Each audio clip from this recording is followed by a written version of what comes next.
Now, there's something that is most common whenever in church it's said, we're going to talk about money today. So let's just go ahead and get this one thing kind of out of the way right up front. It's inside, whether you actually would, most people would not do this normally, but internally, there's almost this little groan like, oh no. So let's just do that all together right now and get that out of the way, all right? Oh, well, all together, please, as a choir. All right, if we could do that. Oh no, he's going to talk about money. Because I know a lot of people feel that. We've done Growth Track or something like Growth Track from almost the beginning of Westtown, where we've had classes where we help people try to understand what we are. One of the things that we committed to early on as a church was that we wanted people to understand that not only that money does matter in the kingdom of God, and that certainly a person who is faithful needs to tithe and that become a part of their life, and their giving is a big piece of that. But rather than for that to be how we approached people about it, but to approach people from the standpoint, what we really want you to do is get a solid relationship with God and let Him guide you and walk you through all the different aspects of your life. We're not going to start with money. We're not going to start with that being a big thing.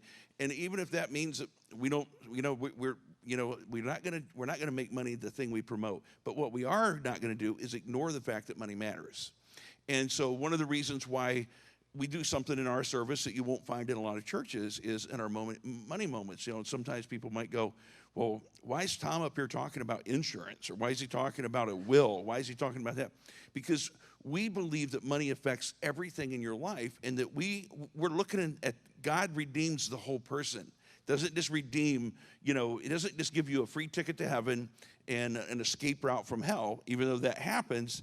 What He does is He changes. He's in the process from here till glory of changing our lives. And when people live effective lives emotionally, relationally, and their physical life, and in their career life, and in their mind, as we've just finished a series on that, and their finances, when that begins to happen for us, we begin to live a more wholesome and healthy life.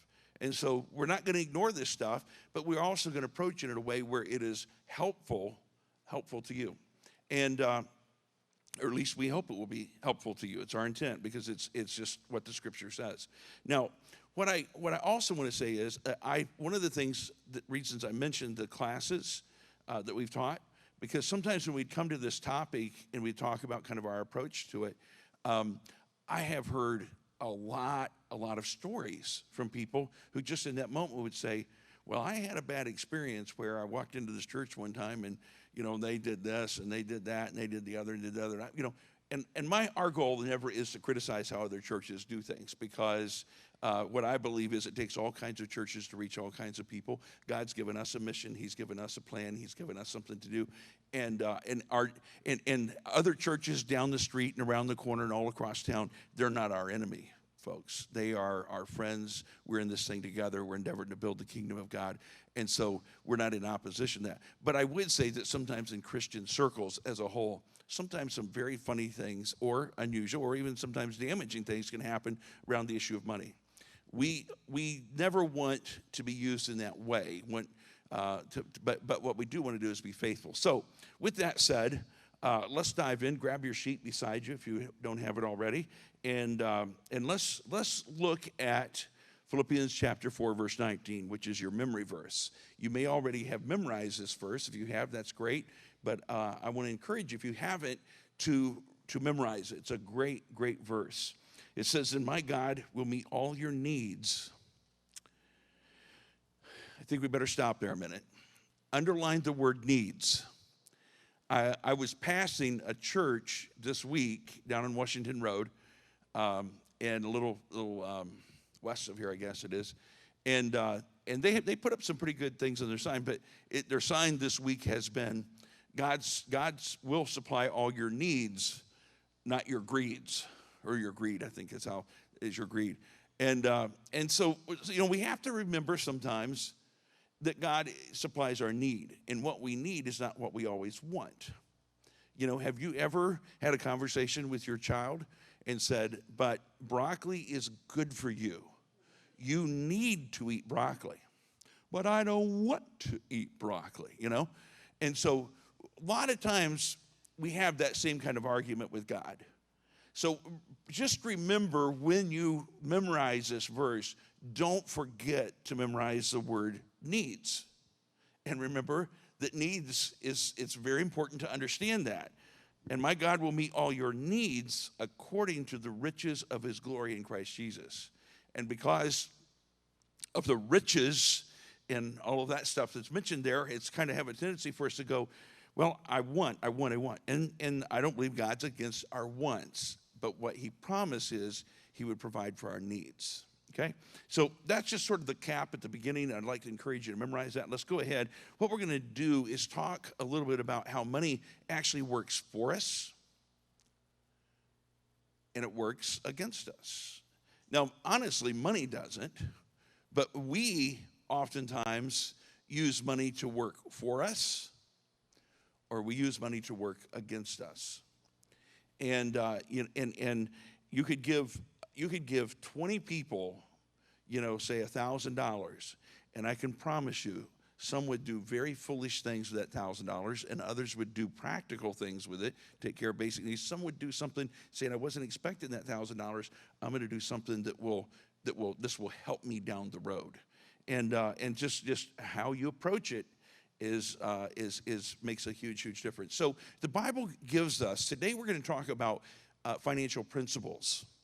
And I have a lot of them here, and honestly, it's just like the beginning. The Bible is filled with financial principles, but these are some of the most important ones that I believe the Bible talks about, and so we're going to look at them. We're going to talk about them. Next Sunday, we're going to talk about the financial practices, and it's going to be extremely practical, and it's going to be something that, if you're ahead of the game on, in other words, you could have done everything Dave Ramsey's done and everybody else that's a guru out there, then that's great, Then you'll just come in here and feel good about yourself. Others might just say, hey, that was an idea I hadn't thought about. I don't consider myself in any way a financial expert. By all means, not at all, but I would say this, and that is that I believe that everything that God says about money is true. Everything his word says is true. And I've found in my own life, when I follow his principles, it works. When I don't, it doesn't work out so well. And so these principles are very important. Principle number 1 is contentment. Contentment. Hebrews chapter 13, verse 5 says, keep your lives free from the love of money and be content with what you have. Maybe you ought to circle what you have. I would say circle content, but content's the big idea. Content about what? Content with what you have. Because God has said, this is interesting, never will I leave you, never will I forsake you. It's kind of like the main idea here is God's going to be with you when you have plenty, when you have small, when you have a lot, when you don't. But the bottom line is find your contentment in the right things. Your contentment should be found in the fact that God is with you. He is for you. He's not against you. God is with you. So whether or not you're scraping by, whether you're living in kind of the lap of, like excess, to understand and know that the big deal isn't about your lack or your abundance. The big deal is that God is with you. That's a big deal. Now, be content with what you have. Here's a very important reason to why it's important to be content with what you have. Because there's a tendency in all of us to think, I'll be happy or I'll be content when my parents die and I get my inheritance. No. Yes, you can laugh, that's all right, because it's a terrible thing. But don't think that somebody hasn't thought that sometime. I'll be happy, I'll be content when my parents, they're in heaven. They'll be enjoying heaven. But I'll get to enjoy all of, Or when my ship comes in. Or when I win the lottery. Or maybe we should not say when, we should really say if. Because that's chance, right? If. And so you say, no, I got faith. I'm going to, anyway. And so there are a lot of people who live their entire lives based on when and if thinking. When and if thinking is always something that might happen out in the future. So you know what it does? It robs you of this moment, of this day, of this week, of next week, of this year. It robs you of the immediate when you're always thinking of when and if. When this happens or if this happens, I'll be happy. I have to tell you this. If you are not content in the proper sense of the word, content in your spirit with where you are today, I don't care if you win the lottery. I don't care if you get a big inheritance. I don't care if you get that, whatever it is, out there. You still won't be content. Because contentment is not about what you have. It's about who you are and who you know. And the scripture here says, because the reason your contentment should exist is because God says, I will never leave you and I will never forsake you, because you have the reality and the truth that God is with you in the lean times, in the times of excess, and everywhere in between. God is with you. And if you'll get content in his presence, then what you will do is you'll be content in whatever circumstances you find yourself in. And I want to say this, and that is, when I use the word content, I don't mean that, if you're making, minimum wage today, that you ought to say, well, I'm just going to be content with that the rest of my life. I'm not saying that. That's not the kind of, you ought to have ambition and goals to go beyond where you are today. You ought to have goals and ambitions about what you're going to achieve financially. But don't allow yourself to be discontent with where you are in life because you're not where you think you will be someday. Otherwise, you'll waste many years with discontentment. Another scripture says from Ecclesiastes 5, whoever loves money never has enough. You could talk to somebody who's got $5 in their pocket, and that's all they have, and they have no idea where the next $5 is coming from. They just got $5 in their pocket. And you'd say, is that enough? Well, no, it's not enough. And we'd expect them to say that's not enough. But you could also talk to somebody who has $500,000 in the bank, or $5 million in the bank, or $5 billion in the bank, and you say, is that enough? Rarely will anybody ever tell you they have enough. And so if you base the fact that you always want more, I'm not saying that you shouldn't achieve or pursue receiving more, but what I'm saying is if you love money, and it goes back to this love thing, if you love money, you never have enough. It doesn't matter the amount. And so whoever loves wealth is never satisfied with their income. This too is meaningless. Now, you got to understand it says whoever loves money. You might want to underline those words. Whoever loves wealth. It does not say a person who has money or a person who has wealth. I believe you could have $100 million in the bank and not love money. I believe you could be overdrawn in your bank account and love money. Okay, it's not about how much you have or don't have. It's about your heart attitude. And so whoever loves, doesn't say has, if you love it, if that's your God, if that's what you're only pursuing, then you'll never have enough. Whoever loves wealth will never be wealthy enough. And so it's your heart attitude toward it. That's what determines your contentment. Principle number two is multiplication. A financial principle in God's word is multiplication. It says dishonest money dwindles away, but whoever gathers money little by little makes it grow. I know everybody understands the principle of compound interest. And on compound interest is one of those ways, if you start young enough in particular, it can really work in your favor with small amounts over a long period of time. And there's various teachers, Dave Ramsey being one of those, and others who will give you numbers of you start with this amount at this age and do that up to a certain point, how much you'll have however many years later. And you can invest in, whether it's whatever it is, any kind of thing, money grows. Money, if it's put into the right use properly, it will grow. And so if you understand that if you gather money little by little, it will grow. Our tendency is sometimes to go, well, if I can't get it all at once, then I'm not going to do anything. If I can't have it all, then I'm not going to go for anything. And I think that's like the guy that had the one talent and he went and hid it in the ground. You know, he was not given as much as the others, but he was given the responsibility to do something with it. And the truth is that if I were able to hand out $100 to everybody today and say, go gain money with that over this next month, some of you would actually double that money. You'd find a way to double that money. And some of you would be frustrated that you've got this, like, what am I going to do with this? What am I going to do? Because it takes some creativity. It takes some ideas. It takes some thought. And then some of you would just go spend it and go, man, I really enjoyed that $100, you know? But so I got some stuff from it, but you didn't multiply it. And so you got to understand there's got to be some point, some place in our income that we're putting it into where it is growing. It's just little by little. If, you know, the older your person gets, you don't have as much time. But it's amazing what a person can do if you think creatively and you still put some money aside on a regular basis, and it will have a tendency to grow if you do something with it. Principle number 3, we've talked about the principle of contentment, the principle of multiplication, and now the principle of love. Principle of love. For the love of money, remember it says love, it doesn't say money.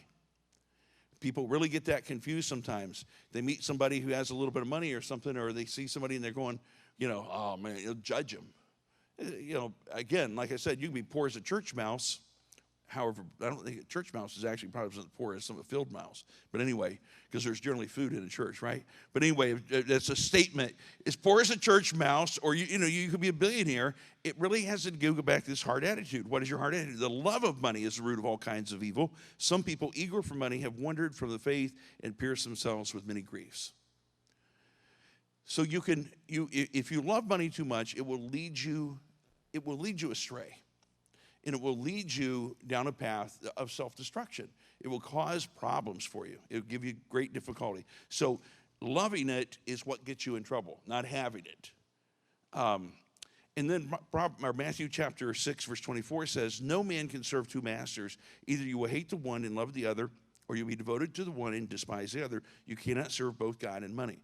So money is one of those things that, you read about idols in the Old Testament, and people made idols of images and, images that became their idols, and they worshiped them, the golden calf and those kinds of things. Today in our culture, materialism probably is one of the one of the gods that competes with God's allegiance more than anything in the culture that we live in. And however that displays itself, it's a constant battle for people. And so the question is, are you serving things or money, or are you serving God? And kind of a statement that, sometimes people will use people and love money. God says, love people and use money. We're to use money. It's a part of our world. We're to use it, but we're not to love it. We're not to be in love with it. We're to love God, and we're to love people and use money. And it's real easy sometimes for people to want to use people, use God, and love money. Make sure your love is in the right place. Your love and affection is in the right place. Principle number 4 is humility. Be careful not to practice your righteousness in front of others to be seen by them. If you do, you will have no reward from your Father in heaven. So when you give to the needy, do not announce it with trumpets. Now that sounds hilarious to me. Hilarious, for those of you who don't like the way I say it, or are amused by it. I think hilarious is hilarious. Anyway, so when you give to the needy, do not announce it with trumpets, as the hypocrites do in the synagogues. You go, really? And on the streets to be honored by others. Is that true? Yeah. They would have people blow trumpets when they were doing their good deeds to help someone. Have them blow trumpets, so everybody draw their attention. They'd see them doing their great deed. You go, oh, that's crazy. Well, let me ask you this. What about in the locker room, or lunchroom or wherever it is, you hang out with some other people and you go, yeah, I was standing behind someone in the grocery line the other day, and they didn't have enough money, and I paid for the groceries. I paid for the groceries, Now,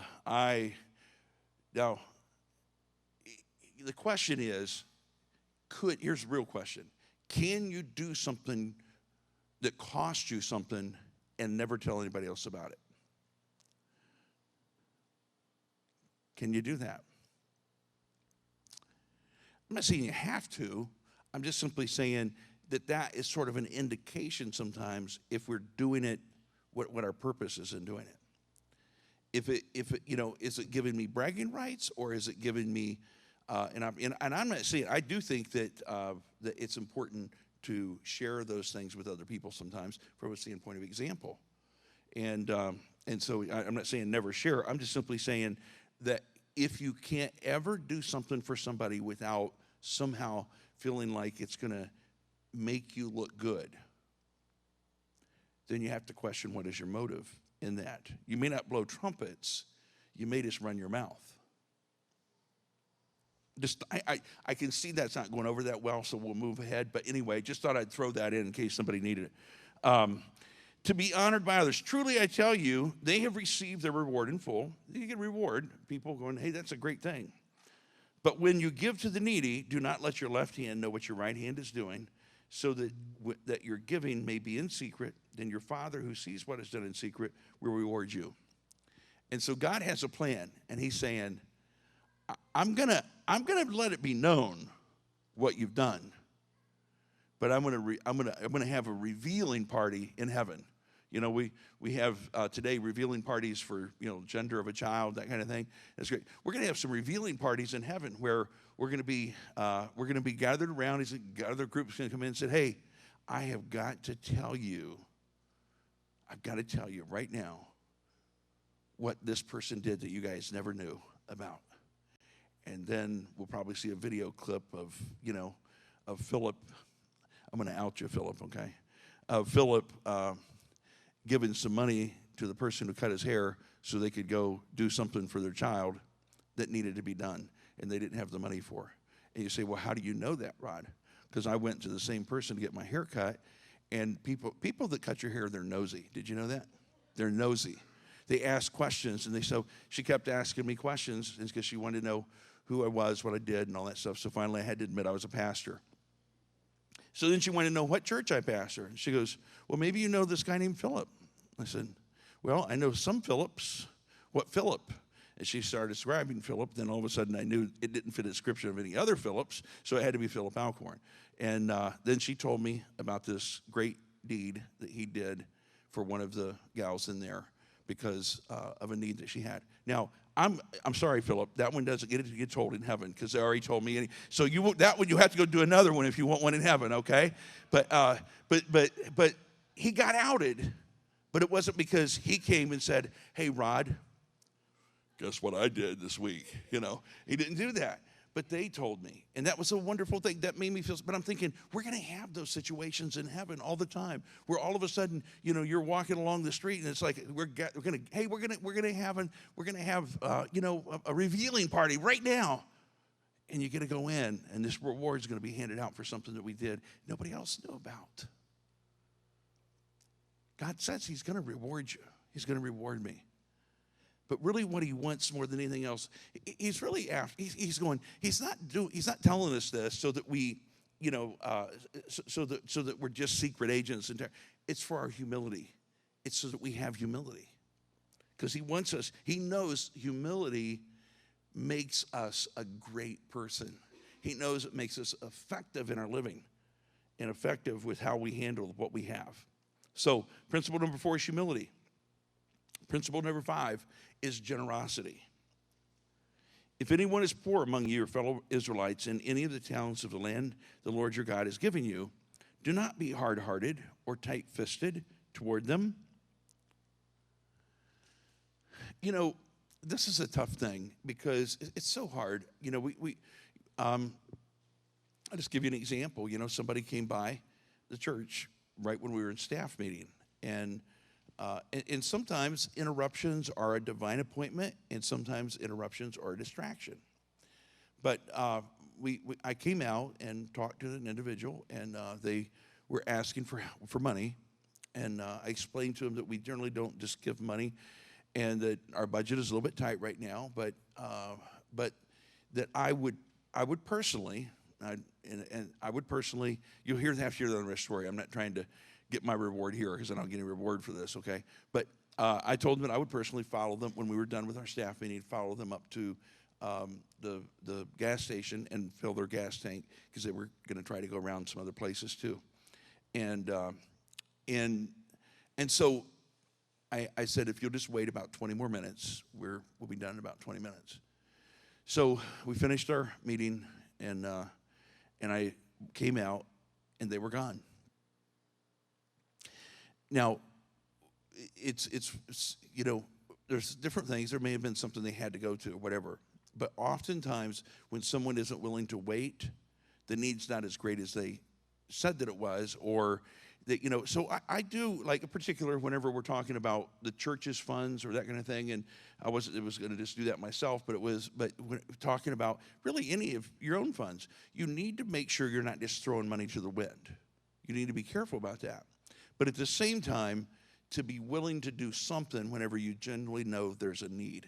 And so generosity is, tight. Basically what this is again, is saying, just being so tight-fisted, you're unwilling to help anybody in any situation. There are stories there's so many stories of how we've had people in the church, again, like in the situation, where I've found out through some other way that they had done this to bless people or help people. And I'm just telling you, man, that melts my heart when I see that kind of generosity, when I know that people do those things. There have been cars given to people. There have been, just groceries brought to somebody's house. There's been so many times. And it wasn't something orchestrated from the church. It was just something somebody did from their heart to somebody in the church because they cared about them. They loved them. And I'm just telling you, that speaks of that generosity. It's lack of tight-fistedness, saying, what I have is mine, and I own it, and I'm going to keep it for myself, and I'm not going to, give any low life, any of my money, and I will tell you this: I am careful about how, particularly when someone's begging for the money or asking for the money, I'm careful, and I do a little bit of vetting out. I don't just randomly throw money away, because I don't think that's serving people well either.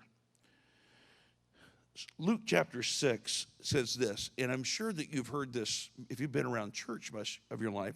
You've heard this verse and used before, and generally it may be as, kind of even raising some, like we behind, we need some money. If you give, God will never leave you out. It's just give, and it will be given to you. A good measure, pressed down, shaken together, and running over, will be poured into your lap. For with the measure you use, it will be measured to you. So I could take that verse today and say, hey, listen, guys, just empty your pocketbook out. Look what you have in your checkbook. Write the full thing. I mean, listen, because it says this, give, and it'll be given to you. You're going to get back, and it's not even going to be good. It's going to be good measure. It's going to be pressed down, shaken together, and running over and poured into your life. You plant those seeds today, you're going to reap a harvest tomorrow that's going to be like your bank account's going to be overflowing. I've heard that kind of thing said and done before. But I'm going to tell you, and I believe this is talking about giving, but but it's bigger than just money. This issue of giving here is a whole lot bigger than money. I want you to listen to the context of this passage, okay? I'm going to jump back up to verse 37, just one verse before. It says, do not judge, and you'll not be judged. Do not condemn, and you'll not be condemned. Forgive, and you will be forgiven. Give, and it'll be given to you. Good measure, pressed down, shaken together, running over, be poured into your lap. For with the measure you use, it'll be measured to you. Goes on through talking about blind leading the blind. The next verse after that says, why do you look at the speck of sawdust in your brother's eye and pay no attention to the plank in your own eye? How can you say to your brother, let me take the speck out of your eye when you yourself fail to see the plank in your own eye? You hypocrite, first take the plank out of your eye, and then you will see clearly to remove the speck from your brother's eye. See, the context in the middle of this verse, I think it is talking about giving. I think it's not a misapplication to say giving in, whether it's help, whether it's finances, whatever it is. But I'm going to tell you, the context calls for giving generously, forgiveness, and being a person who does not condemn others, a person who does not judge others. You know, I think it might be easier to be generous with money than it is to be generous in spirit, generous towards somebody. I mean, let me just ask you this. In your own spirit right now, is there somebody that you're being hard on? Ask yourself the question, why am I being so hard on them? Why am I being so hard? Because here's what I need to tell you. What you give, you're going to get more of. And that's not just the good stuff. That's the bad stuff too. If you give condemnation to people, you're going to get a lot of condemnation in your life. You give a lot of judgment to people, you're going to get a lot of judgment. You're going to get what it's going to come back to you, but it also is going to be increased. The principle of giving is not in here, is it? I think it's not anything wrong with someone using this, saying that you give, and they use it in the context of financially. But if it's only used for finances, it's missing the big picture of what God is trying to communicate. And what God's trying to communicate is anything you give, you'll get more of. And that means the good things you give, and that also means the not so good things that you give. You're going to receive it, and you're going to get more of it than what you maybe bargained for. I think sometimes people have difficulties in life, and they wonder, why am I having so many difficulties? I think we need to evaluate and ask ourselves, what am I giving out? How am I treating other people? You know, instead of just whining about how we're being treated, we need to think about how we're treating other people. I could see this is going over like a lead balloon. Anyway, but I'm preaching it anyway because it's good stuff. Maybe you're just listening that well. Like, is he really saying this stuff? Like, yeah, I am, and I do mean it because the Bible says it. Okay, principle number 6 is diligence. Lazy hands make for poverty, but diligent hands bring wealth. See, God never speaks against wealth. He never speaks against abundance. What he speaks about is the wrong attitude about it and the wrong spirit about it, or loving it more than you love the right things. He's basically saying in this, you know, if you want to be okay, if you want to be taken care of, if you want to take care of, then quit waiting for somebody else to take care of you. Get out there and do something yourself. Be diligent. Do what you need to do. Too many people in our culture today are waiting for something good to happen to them. I'm going to tell you what will make something good happen to you. Go make something good happen. Go make something good happen. Go do it. Be diligent. Don't wait for somebody else to do it for you. Do it for yourself. In the process, you'll probably help 5 other people along the way. You know, go ahead and start a business. Go ahead and do something that will make a difference for your family, for you. Go ahead and do it. Well, I mean, with God's leadership and that kind of thing. But go ahead and do it. The Bible encourages diligence. The Bible encourages industrious spirit and attitude. Just saying, don't make it your God, but be diligent. Be diligent with your hands, and it will prosper you. And the main reason God ever prospers anybody is because they do things the right way, first of all, or secondly, because he knows their heart is such they'll make a difference for other people.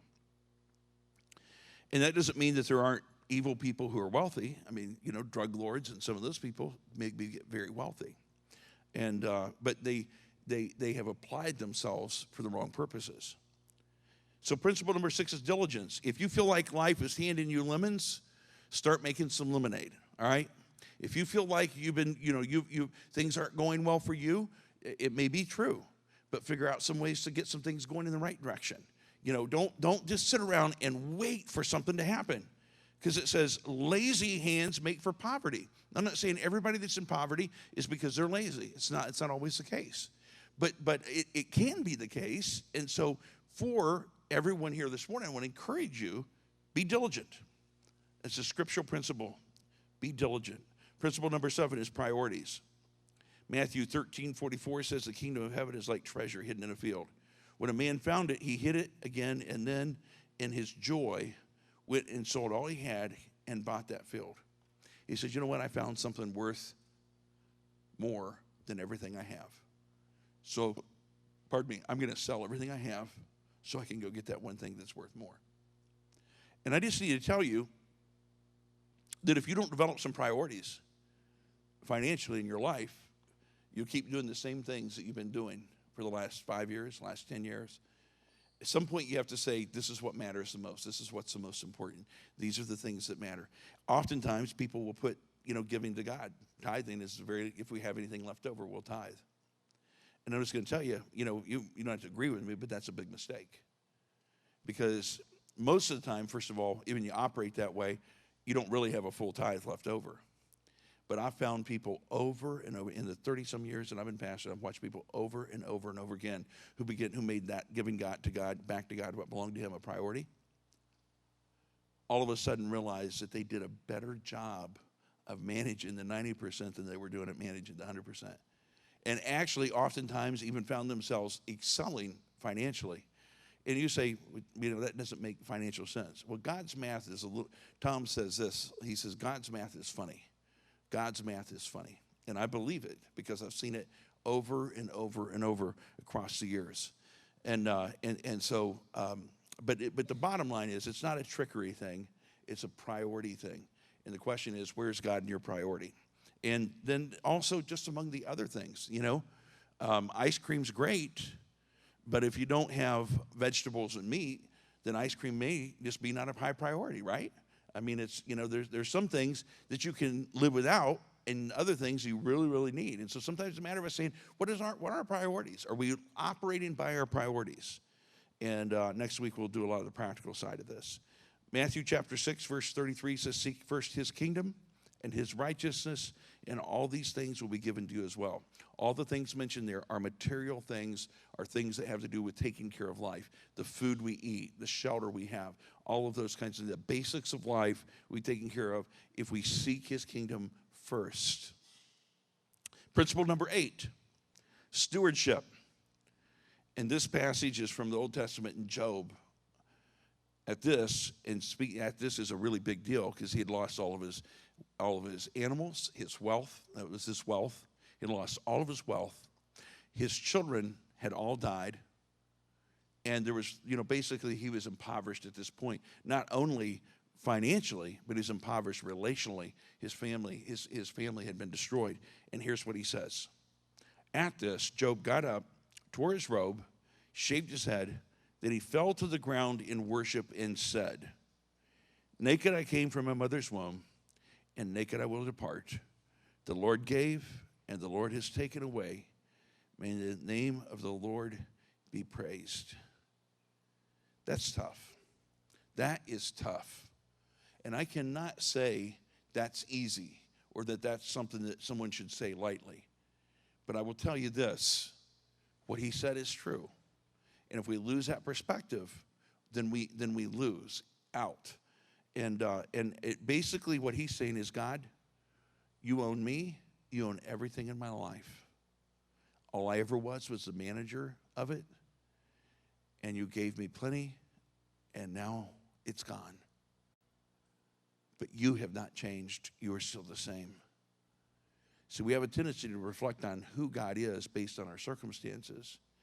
Job's confidence in God stayed the same when everything was going the way he would have it, when everything was going absolutely the opposite of how he would have it. I just want to encourage you to understand and know that stewardship is that idea. God owns everything. He owns everything in my life. He owns me. And it's my responsibility to manage what he's given me. And if it's taken without my ability to control that, then I have to trust him, not only with the much, but with the little. Not easy. I'm not saying that it's easy, and it's not always fun by any stretch of the imagination. I'm pretty sure he was not having fun at this stage. Principle number 9 is sacrifice. It's a principle of finances that God establishes in his word. It's a principle that's more than finances, but it relates to finances. Jesus sat down opposite the place where the offerings were put and watched the crowd putting their money into the temple treasury. Many rich people threw in large amounts, but a poor widow came and put in 2 very small copper coins, worth only a few cents. Calling his disciples to him, Jesus said, "Truly I tell you, this poor widow has put more into the treasury than all the others. They all gave out of their wealth, but she, out of her poverty, put in everything, all she had to live on." Now, granted, it's easier to give your last $20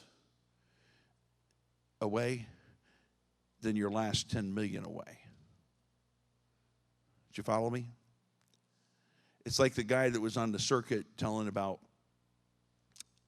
he was a fundraiser, and he was meeting with a group of people. I think it was in church even, and he stood up front and he told how one time there was a situation where he only had $20 to his name, and he felt like God told him to give it away, and so he gave it.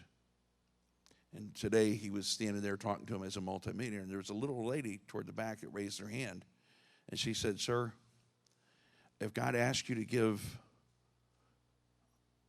everything today, could you do that?" That's a lot harder to answer, isn't it? If you go, "Well, I only got $20 anyway. Well, I give that to you." It's not always a whole lot easier to come back up with another $20 someplace, isn't it? It's a lot. It may be hard to give, but it's a lot easier to give than your last $10 million.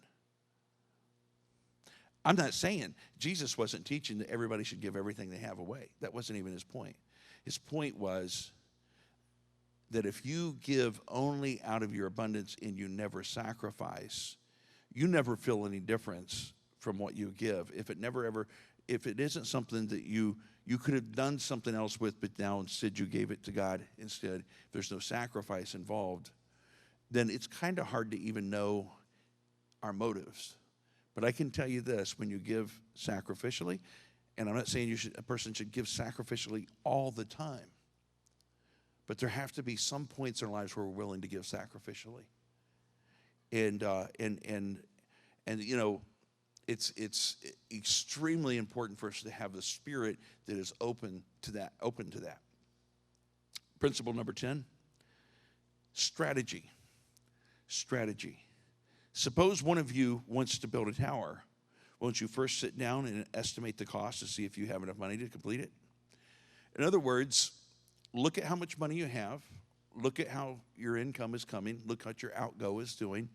And before you make a major decision, ask the question, do we really know that we can do this? Is this something that's going to hurt us, or is it going to help us? Because if you keep hurting yourself by doing more than you're able to do, you're going to find yourself in a very, very difficult place financially. And so you have to strategize. You have to plan. You have to look carefully and go, we know, to the best of our ability, this is what our income is. This is what our outgo is. We know that we can do this and not it disable us in another area of our lives. And so strategy is very, very important. Principle number 11 is sovereignty. Sovereignty, 1 Samuel 2:7. The Lord sends poverty and wealth. He humbles and he exalts. I think it's a fair question always whenever we're in a tight spot to ask a question like this. God, is there something I'm missing that I need to learn through this tight spot?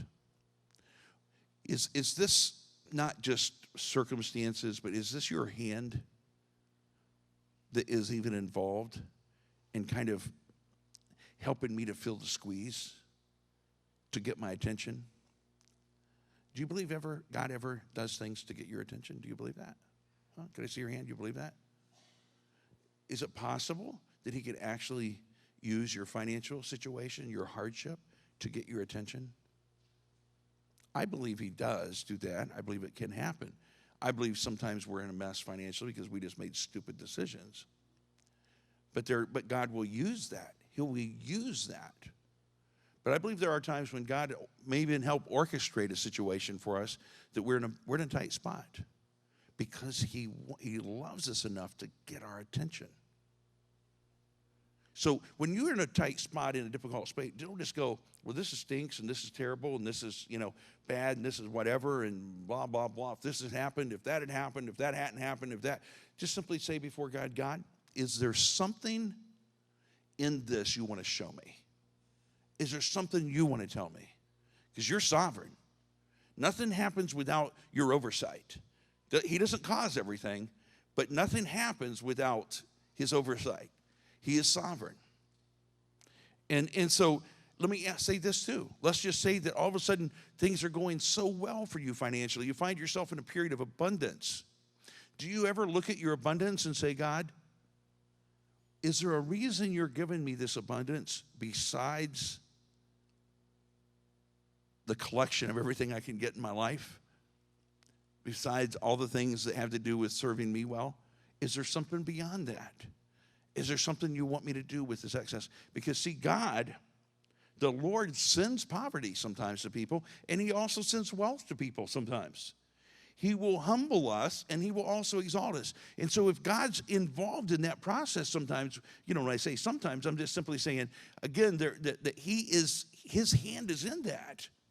Then we need to know what he's wanting to do with that in our lives. We need to try to understand that and decipher it and companion with him and realize he wants to reveal some things to us through our great need.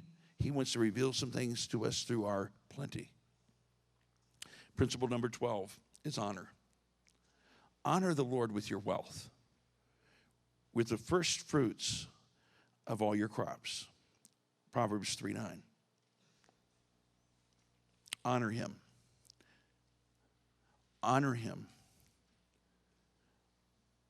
And it talks about the first fruits. Bring to the Lord of the best that you have, of the first that you have, and give to him. And trust him with the rest. Now, I'm not going to expand too much on that today. But what I think is worthy of is for us to ask the question,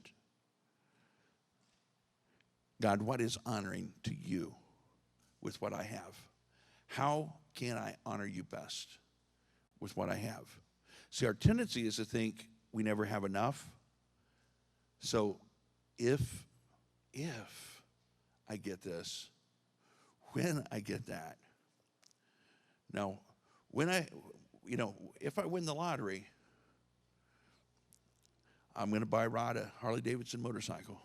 No, I mean, sorry. That was there we go. See, we mix up our needs and our greed, don't we? If I'll do this, I'll do that, I'll do the other. What God wants to know is, what will you do right now? Not if that happens and not when that happens. How will you honor him today? And I'm going to tell you this. I'd like for you to encourage you to look through your checkbook or your online statement or however you do your deal. I'd like for you to look through it and really ask an honest question. How does my financial standing reflect honoring God? How does it? Now, I'm going to tell you, a big piece of honoring God is taking proper care of your family. Okay? It's not just the money you give away or money you give to help other people or to a tithe or offering. It's not just that. So honoring God has to do with all of it. But if you look at it and it smells selfish or self-centered rather than it does God honoring, then you might want to call a counsel with your spouse and sit down and have a talk.